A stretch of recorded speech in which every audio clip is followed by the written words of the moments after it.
Hey everybody, at the request of Never Enough Games and Young RD11, I'm actually going to review a PS3 game. Now, I gotta go through and actually look at my games, but I don't think I've really reviewed many PS3 games. I've done a lot of Vita games. But I was actually asked a question today because I do say I'm not biased against consoles, and I'm not. But I was asked a question about, I don't do a lot of PS3 games, so I not play a lot of PS3. I give away my gamer tag all the time. I underhandedly give away my PlayStation Network ID because I don't play a lot online on PlayStation Network. I don't. And I will say this, it is because of the connection. The connection for PlayStation Network is terrible. Out of games that I've played multi-platform, the connection is worse on PS3. I know someone's already automatically giving me a thumbs down for that. I'm sorry, but that's just the way it is. I have proof. I have proof of this. I have multiple copies of multiple games on each system, and I'm telling you right now that through my experience, it's worse on PlayStation Network. And then some people are like, well, it's free. No, it's not for me. I pay for Plus. So that's that. And there's your answer, by the way. Do you play on PlayStation 3? I pay for Plus, so yes, I do play on PlayStation 3. I play a lot on PlayStation 3. A lot of you guys just don't see me on there. Because PlayStation 3, I can have multiple accounts. And if someone finds out my other account, I can get a new one. And it's really simple.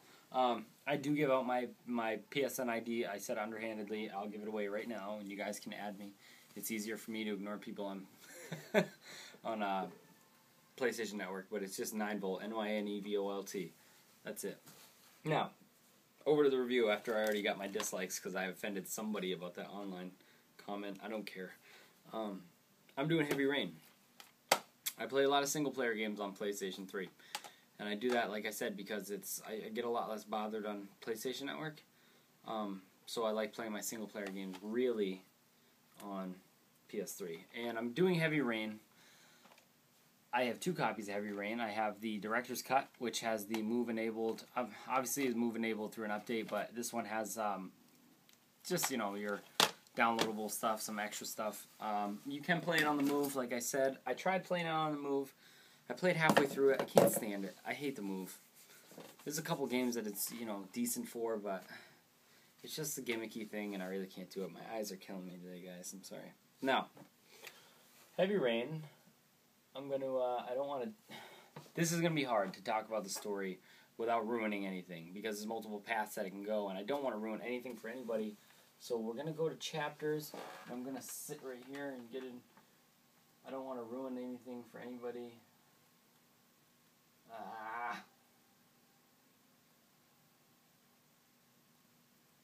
No. We can do this one. Because this will,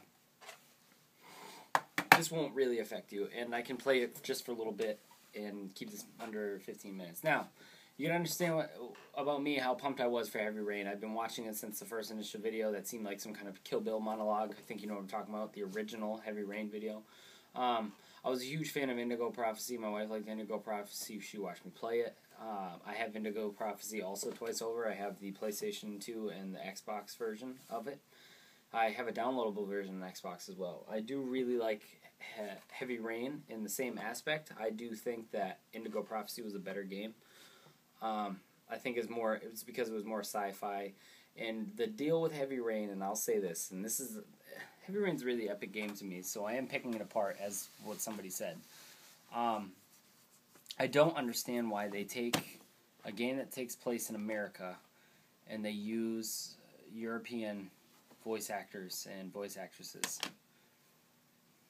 I can understand if they were playing that character, like a European character, and they were coming over here and they were, they had like a accent that was breaking through, or you can be like, oh, well, this character came from Britain and they lived in America for 10 years, so they shed their accent, but it's still there.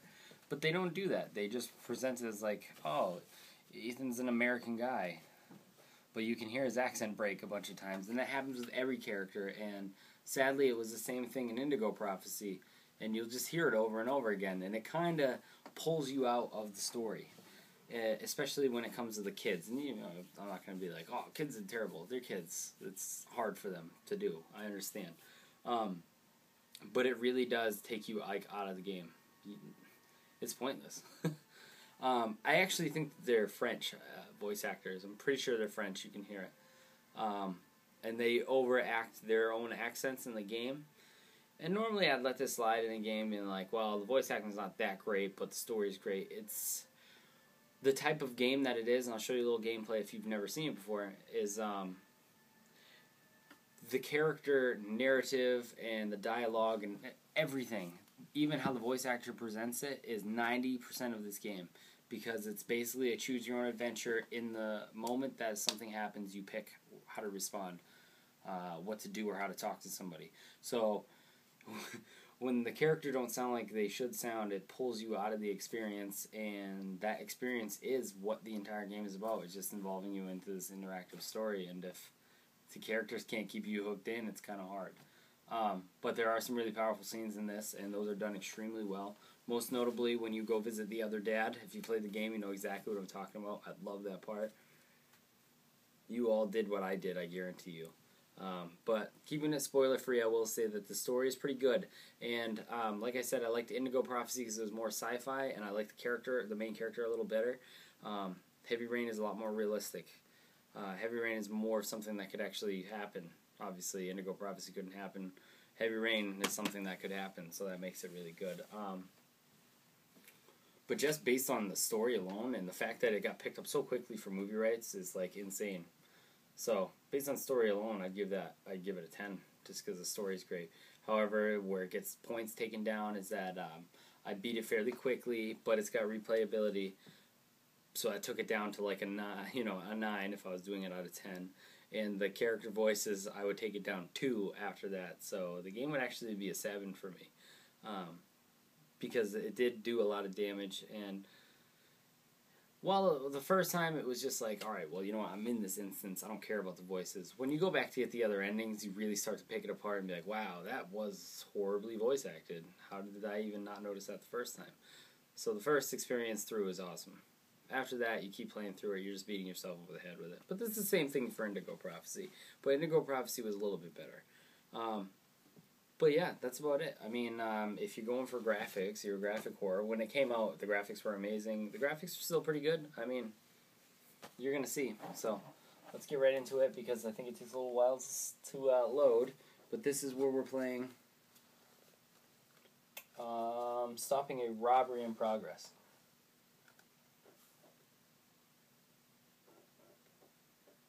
My name's Naman Jaden. That's not him, but that's how that guy talks. Tries to use a Boston accent, and it's just terrible. My name is Naman Jaden.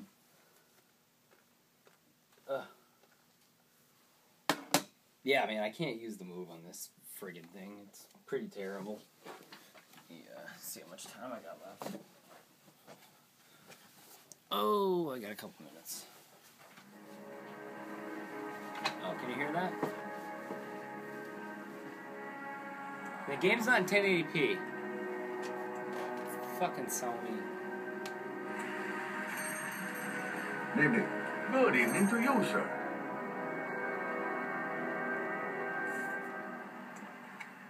Can I help you, sir?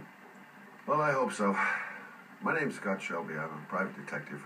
I'm investigating the case of the origami killer. I'd like to ask you a few questions. My son is dead, Mr. Shelby. I have nothing more to say. I also lost someone I loved. I know what you're feeling. Then you will understand that I do not wish to talk about it. The killer has kidnapped another victim. A 10-year-old boy. Like your son, Risa. I have 4 days before we find his body on a deserted stretch of wasteland. No one did anything to save my son. Now, you would please to move along, sir. Oh, do you sell inhalers? I'm all out, and at least I won't go away completely empty-handed. In the back of the store, to the right. Thanks.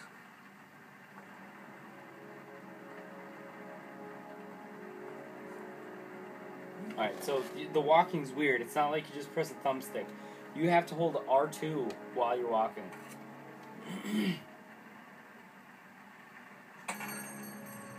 Good evening, sir. Are you looking for something in particular? Give me what you got in the register. Don't fucking try anything. Open the register, you dumb fuck. Put the money on the counter. Shit, are you deaf or what? Are you gonna open that fucking register or not? No, sir. You do not have the right to steal that money from me. I have worked very hard to earn it. I didn't want the aisle with the Get out, chips Daddy. in it. What did you... Hey, you! Come here! I had to talk to the camera. Why wouldn't I? I said come here now! Don't move! Hands up! Put your fucking hands up or I'll shoot!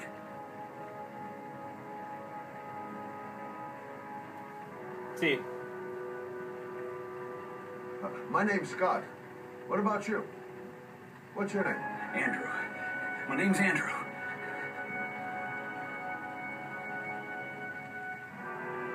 Look, it's not worth it. Put the gun down and just walk away. You giving me advice?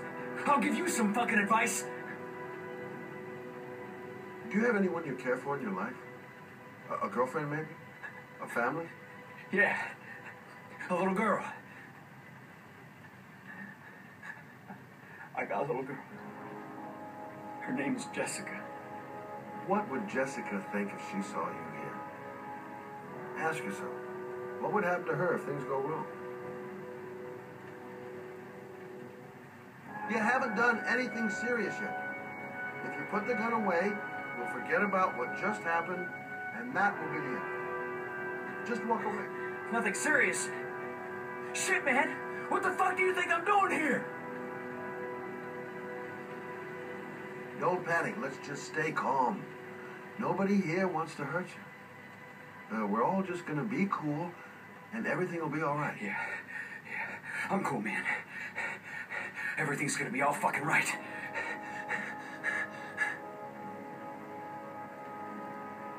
Now, I want you to put the gun back in your pocket and quietly walk out of the store. My friend and I will forget about what just happened, and you'll have earned a second chance not to fuck up your life. What do you say?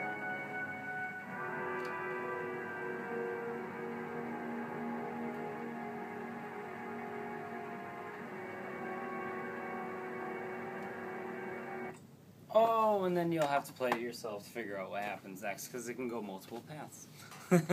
But, yeah, man, that's the basic gist of the game. When you see the on-screen prompts, you pick, and then what you do at that moment in time will dictate the next step of the story, which is pretty cool because it goes off in so many branches.